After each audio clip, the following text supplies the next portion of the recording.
O Capital, livro 1, Karl Marx, editora Boitempo, edição 2013. Quarta seção, a produção do mais-valor relativo.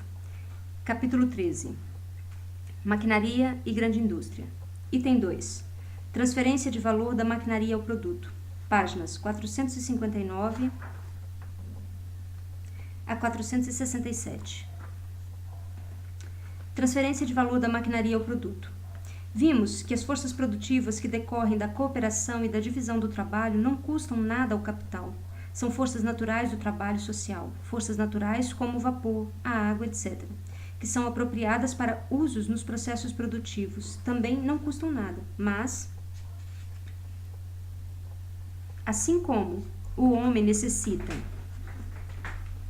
de um pulmão para respirar, ele também necessita de uma criação da mão humana, para poder consumir forças da natureza de modo produtivo. A água, a roda d'água, é necessária para explorar a força motriz da água, a máquina a vapor para explorar a elasticidade do vapor. O que sucede com as forças da natureza sucede igualmente com a ciência. Uma vez descobertas a lei que regula a variação da agulha magnética no campo de ação de uma corrente elétrica, ou a lei da indução do magnetismo no ferro em torno do qual circula uma corrente elétrica, já não custam mais um só centavo. Nota 108. A ciência não custa ao capitalista absolutamente nada, o que não o impede de explorá-la. A ciência alheia é incorporada ao capital como trabalho alheio, mas a apropriação capitalista e a apropriação pessoal, seja da ciência ou da riqueza material, são coisas totalmente díspares. O próprio Dr. Uhr lamentava o grosseiro desconhecimento que seus queridos fabricantes e exploradores de máquinas demonstravam em relação à mecânica, e Lieb relata a desesperadora ignorância dos fabricantes ingleses em relação à química. Mas, para que essas leis sejam exploradas pela telegrafia, entre outras, faz-se necessária uma aparelhagem muito custosa e extensa. Como vimos, a ferramenta não é eliminada pela máquina. De uma ferramenta limitada do organismo humano, ela se transforma em dimensão e número, na de um mecanismo criado pelo homem. Em vez de uma ferramenta manual, agora o capital põe o trabalhador para operar uma máquina que maneja por si mesma suas próprias ferramentas. Contudo, se à primeira vista está claro que a grande indústria tem de incrementar extraordinariamente a força produtiva do trabalho por meio da incorporação de enormes forças naturais e das ciências da natureza ao processo de produção, ainda não está de modo algum claro, por um lado, ou por outro lado, que essa força produtiva ampliada não seja obtida mediante um dispêndio aumentado de trabalho, como qualquer outro componente do capital constante. A maquinaria não cria valor nenhum, mas transfere seu próprio valor ao produto para cuja produção ela serve. Na medida em que tem valor e por isso transfere valor ao produto, ela se constitui como um componente deste último. Ao invés de barateá-lo, ela o encarece na produção de seu próprio valor. E é evidente que a máquina e a maquinaria sistematicamente desenvolvida, o meio de trabalho característico da grande indústria, contém desproporcionalmente mais valor do que os meios de trabalho da empresa artesanal e manufatureira. Agora, devemos observar inicialmente que a maquinaria entra sempre por inteiro no processo de trabalho e apenas parcialmente no processo de valorização. Ela jamais adiciona um valor maior do que aquele que perde, em média, devido a seu próprio desgaste, de modo que há uma grande diferença entre o valor da máquina e a parcela de valor que ela transfere periodicamente ao produto. Ou seja, há uma grande diferença entre a máquina como formadora de valor e como elemento formador de produto. E essa diferença é tanto maior quanto mais longo for o período durante o qual a mesma maquinaria serve repetidamente no mesmo processo de trabalho. Como vimos anteriormente, todo meio de trabalho ou de produção propriamente dito entra sempre por inteiro no processo de trabalho, ao passo que no processo de valorização ela entra sempre por partes, na proporção de seu desgaste diário médio. Mas essa diferença entre o uso e desgaste é muito maior na maquinaria do que na ferramenta. Primeiramente porque, por ser construída com material mais duradouro, a primeira vive por mais tempo. Em segundo lugar, porque sua utilização, segundo regulada por rígidas leis científicas, permite uma maior economia no desgaste de seus componentes e meios de consumo. E, finalmente, porque seu âmbito de produção é incomparavelmente maior do que o da ferramenta. Se subtrairmos de ambas da maquinaria e da ferramenta, seus custos médios diários ou a porção de valor que agregam do produto por meio de seu desgaste médio diário e consumo de matérias e acessórios, como óleo, carvão, etc., veremos então que elas atuam de graça, exatamente como as forças naturais que preexistem à intervenção do trabalho humano. Quanto maior a esfera de atuação produtiva da maquinaria em relação ao da ferramenta, tanto maior a esfera de seu serviço não remunerado em comparação ao da ferramenta. É somente na grande indústria que o homem aprende a fazer o produto de seu trabalho anterior, já objetivado, atuar gratuitamente em larga escala, como uma força da natureza. Nota 109.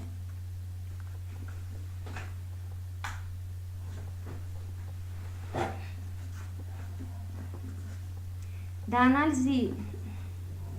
Nota 109. Ricardo coloca tanta ênfase nesse efeito das máquinas, com o qual, de resto, ele se ocupa tão pouco quanto a distinção geral entre o processo de trabalho e o processo de valorização, que eventualmente perde de vista o valor que elas conferem ao produto, tratando delas no mesmo plano das forças naturais. Assim, por exemplo, ele escreve: Adam Smith jamais subestima os serviços que nos prestam as forças naturais e a maquinaria. Porém, diferencia muito corretamente a natureza do valor que elas condicionam às mercadorias. Como realizam seu trabalho gratuitamente, a assistência que elas nos prestam não acrescenta nada ao valor de troca. Ricardo,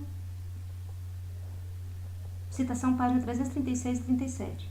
A observação de Ricardo é naturalmente correta, na medida em que é dirigida contra J.B. Say, que imagina que as máquinas prestam o serviço de criar valor que constitui uma parte do lucro. Da análise da cooperação e da manufatura resultou que certas condições gerais de produção, como os edifícios, etc., se comparadas com as de produção dispersas de trabalhadores isolados, são economizadas mediante o consumo coletivo e por isso encarecem menos o produto. Na maquinaria, não só o corpo coletivo e por isso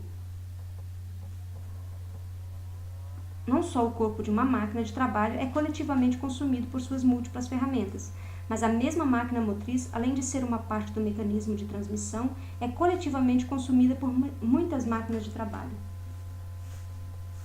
Dada a diferença entre o valor da maquinaria e a parcela de valor transferida a seu produto diário, o grau em que essa parcela de valor encarece depende, antes de tudo, da alimentação dele, assim como de sua superfície. Numa conferência publicada em 1875, o Sr. Baines, de Blackburn, calcula que cada cavalo vapor mecânico e real impulsiona 450 fusos da Self-Acting Mole e seus acessórios, ou 200 fusos da Throstle, ou 15 teares para 40 e coat, ou pano de 40 polegadas de largura, incluindo seus acessórios para levantar a urdidura, desenredar o fio, entre outras coisas. Nota 109A. Nota terceira edição. Um cavalo a vapor é igual à força de 33.000 libras pé por minuto. Isto é, a força necessária para erguer 33.000 libras em um minuto, a um pé inglês de altura, ou 1 libra a 33.000 pés. Esse é o cavalo a vapor anteriormente mencionado. Porém, na linguagem comum dos negócios e ocasionalmente em algumas citações desse livro, distingue-se entre cavalos a vapor nominais e cavalos a vapor comerciais, ou indicados, de uma mesma máquina. O cavalo a vapor antigo ou nominal é calculado exclusivamente pelo percurso do êmbolo e pelo diâmetro do cilindro e desconsidera completamente a pressão do vapor e a velocidade do êmbolo. De fato, o que o cavalo a vapor expressa é o seguinte: essa máquina a vapor tem, por exemplo, 50 cavalos a vapor sempre que funciona com a mesma baixa pressão do vapor e uma velocidade do êmbolo tão baixa quanto aquela dos tempos de Boulton e Watt. Ocorre que, desde aquela época, estes dois últimos fatores aumentaram enormemente em nossos dias. Para medir a força mecânica realmente fornecida por uma máquina, inventou-se o indicador que informa a pressão do vapor. A velocidade do êmbolo pode ser facilmente determinada. Assim, a medida do cavalo a vapor indicado ou comercial de uma máquina é uma fórmula matemática que considera simultaneamente o diâmetro do cilindro, o curso percorrido pelo êmbolo, a velocidade do êmbolo e a pressão do vapor, e com isso indica quantas vezes a máquina desenvolve realmente uma força de 33.000 libras pé por minuto. Um cavalo a vapor nominal pode, na realidade, render 3, 4 ou mesmo 5 cavalos a vapor indicados, ou reais. Isso serve como explicação para diversas citações posteriores. Frederick Engels. Nota do tradutor. J.B. Baynes, The Colton Trade. Blackburn, Londres, 1857, página 48, nota 1000. Os custos diários de um cavalo a vapor e o desgaste da maquinaria que por ele é posta em movimento se repartem, no primeiro caso, no produto de 450 fusos de molho, no segundo, no de 200 fusos de Trowston, no terceiro, no de 15 teares mecânicos, de modo que, em razão disso, apenas uma parcela ínfima do valor é transferida a uma onça de fio ou a uma vara de tecido. O mesmo ocorre no exemplo anterior com o martelo a vapor, como seu desgaste diário, consumo de carvão, etc., se repartem pelas enormes massas de ferro que ele martela diariamente. A cada quintal de ferro só é agregado uma parcela ínfima de valor, que seria muito grande se esse instrumento ciclópico fosse utilizado para inserir pequenos pregos. Portanto, dada a escala de ação da máquina de trabalho, o número de suas ferramentas, ou, em se tratando de força, dado seu tamanho, a massa de produtos, dependerá da velocidade com que ela opera, isto é, por exemplo, da velocidade com que gira o fuso ou do número de golpes que o martelo dá em um minuto. Muitos desses martelos colossais dão 70 golpes por minuto, e a máquina de forjar, patenteada por Ryder, que emprega martelos a vapor menores para forjar fusos, dá 700 golpes. Dada a proporção em que a maquinaria transfere valor ao produto e a grandeza dessa parcela de valor depende de sua própria grandeza de valor. Nota 110. O leitor impregnado de concepções capitalistas certamente sentirá falta aqui do juro que a máquina pro rata ou proporcionalmente ao valor de seu capital adiciona ao produto. No entanto, é fácil de compreender que a máquina, que assim como os demais componentes do capital constante não produz nenhum valor novo, não pode agregar ao produto esse valor sob a denominação de juro. Além disso, é evidente que, tratando-se aqui da produção do mais-valor, nenhuma parcela desse último pode ser pressuposta a priori, sob a denominação de juro.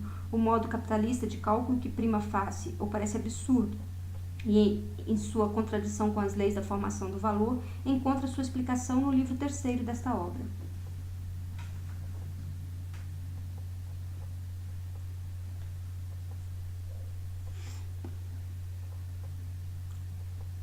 Quanto menos trabalho ela contém em si, tanto menos é o valor que agrega ao produto. Quanto menos valor transfere, tanto mais produtiva ela é, e tanto mais seu serviço se aproxima daquele prestado pelas forças naturais. Todavia, a produção de maquinaria por meio de maquinaria reduz seu valor em relação à sua extensão e eficácia. Uma análise comparativa entre os preços das mercadorias produzidas, de modo artesanal ou manufatureiro, e os preços das mesmas mercadorias como produtos de maquinaria resulta, em geral, que, no produto da maquinaria, o componente do valor derivado do meio de trabalho cresce em termos relativos, mas decresce em termos absolutos. Isso significa que sua grandeza absoluta diminui, mas sua grandeza aumenta em relação ao valor total do produto, por exemplo, 1 libra de fio. Nota 111. Este componente do valor adicionado pela máquina diminui em termos absolutos e relativos, lá onde ela substitui os cavalos ou, em geral, outros animais de trabalho que são utilizados unicamente como força motriz e não como máquinas de metabolismo. Descartes, diga-se de passagem, com sua definição dos animais como meras máquinas, enxerga com os olhos do período manufatureiro, em contraste com a Idade Média, época em que se considera o animal como auxiliar do homem, tal como posteriormente ele é considerado pelo Sr. von Heller, em sua restauração, que Descartes, do mesmo modo que Bacon, via na forma modificada da produção, assim como no domínio prático da natureza pelo homem, um resultado das modificações operadas no método de pensar. É evidente em seu discurso, no qual, entre outras coisas, se lê. Citação. É possível, por meio do método, por ele introduzido na filosofia, atingir conhecimentos que são muito úteis para a vida, e no lugar daquela filosofia especulativa que se aprende na escola, encontrar uma filosofia prática mediante a qual, conhecendo a força e os efeitos do fogo, da água, do ar, dos astros e de todos os outros demais corpos que nos rodeiam, e conhecendo-os tão precisamente quanto conhecemos os diversos ofícios do nosso artesão, poderíamos empregá-los da mesma forma para todas as finalidades que lhes são próprias, convertendo-nos, assim, em donos e senhores da natureza, contribuindo então para o aperfeiçoamento da vida humana. Fim da citação. No prefácio dos discursos de Sir Dudley North, disse que a aplicação do método cartesiano à economia política começou a libertá-la das velhas fábulas e ideias supersticiosas sobre dinheiro, o comércio e etc. Na média geral, no entanto, os economistas ingleses da primeira época seguiram os passos de Bacon e Hobbes em filosofia, ao passo que num período posterior foi Locke quem se converteu em o filósofo por excelência da economia política na Inglaterra, na França e na Itália. É claro que ocorre um mero deslocamento do trabalho, portanto que a soma total do trabalho requerido para a produção de uma mercadoria não é diminuída, ou a força produtiva do trabalho não é aumentada, quando a produção de uma máquina custa a mesma quantidade de trabalho que se economiza em sua aplicação. Mas a diferença entre o trabalho que ela custa e o trabalho que economiza, ou o grau de sua produtividade, não depende evidentemente da diferença entre seu próprio valor e o valor da ferramenta que ela substitui. A diferença dura tanto tempo quanto os custos do trabalho da máquina, de modo que a parcela de valor por ela adicionada ao produto permanece menor do que o valor que o trabalhador, com sua ferramenta, adiciona ao objeto de trabalho. A produtividade da máquina é medida, assim, pelo grau em que ela substitui a força humana de trabalho. De acordo com o Sr. Baines, são necessários 2,5 trabalhadores para que os 450 fusos da mule e os seus acessórios, que são movidos por um cavalo a vapor e com cada self-acting mule, spindle, são fiadas em 10 horas de trabalho diário, 13 onças de fio, em média, portanto 365,5 de libras de fio semanalmente, por 2,5 trabalhadores. Nota 112. Com base num relatório anual da Câmara de Comércio de Essen, outubro de 1863, em 1862 a fábrica Krupp produziu 300 milhões de libras de aço fundido, empregando para isso 161 fornos de fundição, fornalhas de incandescência e fornos de cimento, 32 máquinas a vapor. Em 1800, este era aproximadamente o número total das máquinas a vapor empregadas em Manchester, e 14 martelos a vapor, que representam juntos 1.236 cavalos a vapor, 49 fornalhas, 203 máquinas ferramentas e cerca de 2.400 trabalhadores, portanto menos de 2 trabalhadores para cada cavalo a vapor. Em sua transformação em fio, cerca de 366 libras de algodão, para fins de simplificação, desconsideramos o desperdício. Observem, assim, apenas 150 horas de trabalho ou 15 dias de trabalho de 10 horas, enquanto com a roda de fiar, caso o fiandeiro manual fornecesse 300 onças de fio em 60 horas, a mesma quantidade de algodão absorveria 2.700 jornadas de trabalho de 10 horas ou 27.000 horas de trabalho. Nota 113. Babbage calcula que, em Java, o trabalho de fiação agrega quase exclusivamente 117% ao valor do algodão. Na mesma época, 1872, o valor total que a maquinaria e o trabalho agregavam ao algodão na Inglaterra, na fiação fina, chegava a cerca de 33% do valor da matéria-prima. Babbage, On the Economy of Machinery, citação páginas 165 e 166. Onde o velho método do block and print ou da estampagem manual de tecidos foi substituído pela impressão mecânica, uma única máquina, assistida por um homem adulto ou mesmo um rapaz, estampa tanta chita de 4 cores quanto antigamente o faziam 200 homens. Nota 114. Na estampagem mecânica, além disso, economiza-se tinta. Antes de Lee Whitney ter inventado em 1793 a debulhadora de algodão, separar 1 libra de algodão da semente consumia uma jornada média de trabalho. Sua invenção tornou possível obter diariamente, com o trabalho de uma negra, 100 libras de algodão, com o que a eficiência do gin foi desde então consideravelmente aumentada. 1 libra de fibra de algodão, antes produzida a 50 cents, passa a ser vendida a 10 cents, com um lucro maior, isto é, com a inclusão de mais trabalho não remunerado. Na Índia, para separar a fibra da semente, emprega-se um instrumento semimecânico, a churca, com a qual um homem e uma mulher debulham diariamente 28 libras. Com a nova churca inventada há alguns anos pelo Dr. Forbes, o homem adulto e um rapaz produzem 250 libras diárias. Onde bois, vapor ou água são usados como forças motrizes, exigem-se apenas poucos rapazes e moças como feeders, que alimentam a máquina com material. 16 dessas máquinas, movidas por bois, executam num dia a tarefa média que antigamente era executada no mesmo período de tempo por 750 pessoas. Nota 115. Conforme paper read by Dr. Watson, reporter on Productor to the Government of India, 17 de abril de 1860.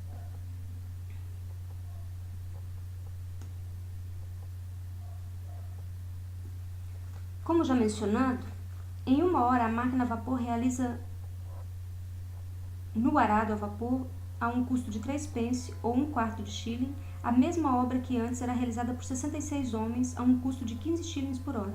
Retorno a esse exemplo a fim de refutar uma ideia falsa. Os 15 shillings não são de modo algum a expressão do trabalho realizado durante 1 hora pelos 66 homens, sendo de 100% a proporção entre o mais-valor e o trabalho necessário. Esses 66 trabalhadores produziram por hora um valor de 30 shillings, ainda que num equivalente para eles mesmos, isto é, seu salário de 15 shillings, não estejam representadas mais que 33 horas.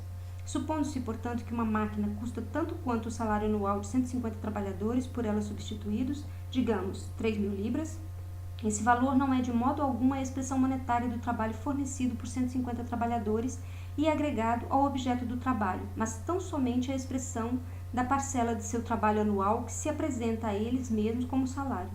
Por outro lado, o valor monetário da máquina de 3.000 libras expressa todo o trabalho realizado durante sua produção, seja qual for a relação com base na qual esse trabalho gere salário para o trabalhador e mais valor para o capitalista. Se, portanto, a máquina custa tanto quanto a força de trabalho por ela substituída, então o trabalho que nela mesma está objetivado é sempre muito menor do que o trabalho vivo por ela substituído. Nota 116.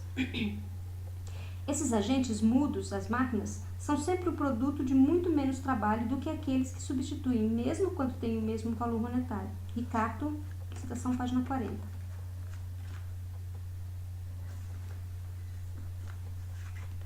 Considerado exclusivamente como meio de barateamento do produto, o limite para o uso da maquinaria está dado na condição de que sua própria produção custe menos trabalho do que o trabalho, que sua aplicação substitui. Para o capital, no entanto, esse limite se expressa de forma mais estreita.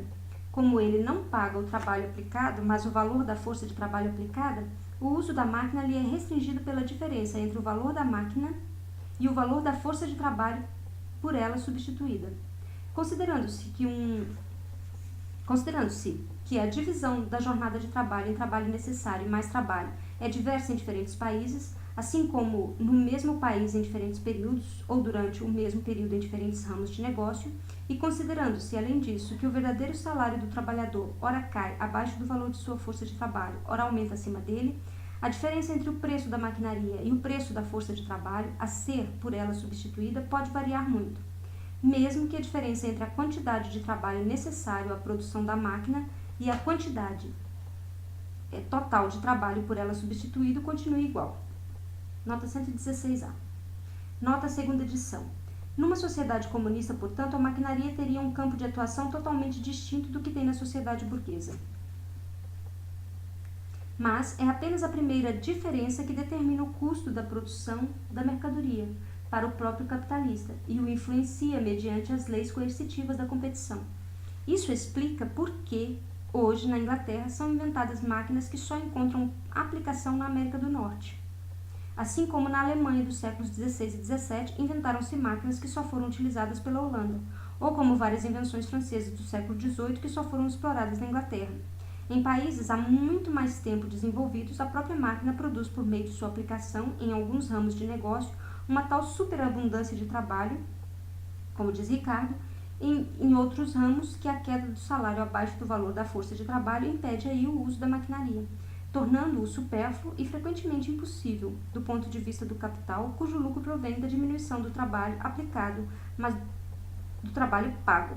Ao longo dos últimos anos, em alguns ramos da manufatura inglesa de lã, diminuiu muito o trabalho infantil, tendo sido quase suprimido em alguns lugares. Por quê? A lei fabril tornou necessário 2 turnos de crianças, dos quais uma trabalha 6 horas e a outra 4 ou 5 horas por turno.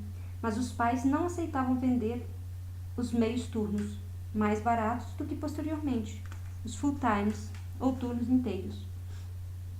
Daí a substituição dos half-times pela maquinaria, nota 17.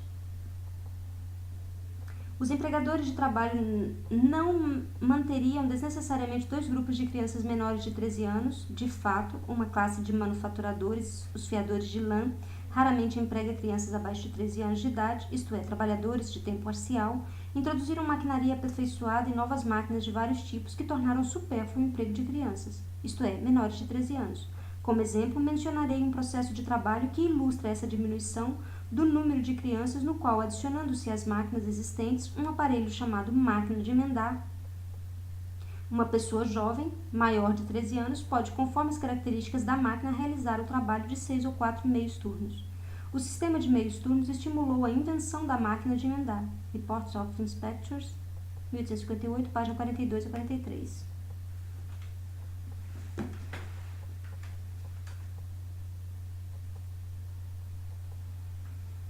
Antes da proibição do trabalho de mulheres e crianças menores de 10 anos nas minas, o capital considerava o método de utilizar-se de mulheres e moças nuas frequentemente unidas aos homens em tão perfeito acordo com seu código moral e, sobretudo, com seu livro caixa, que somente depois de sua proibição ele recorreu à maquinaria. Os Yankees inventaram máquinas britadeiras, mas os ingleses não as utilizam porque o miserável Werthe é a expressão que a economia política inglesa emprega para o trabalhador agrícola, que executa esse trabalho, recebe como pagamento uma parte tão ínfima de seu trabalho que a maquinaria encareceria a produção para o capitalista. Nota 118. A maquinaria frequentemente não pode ser empregada até que haja um aumento do trabalho.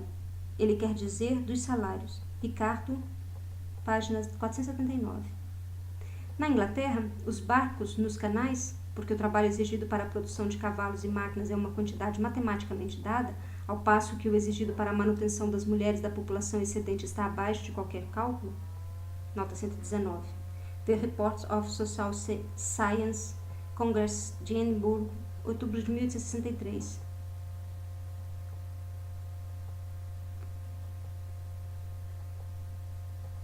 Por essa razão, em nenhum lugar se encontra um desperdício mais desenvergonhado de força humana para ocupações miseráveis do que justamente na Inglaterra, o país das máquinas.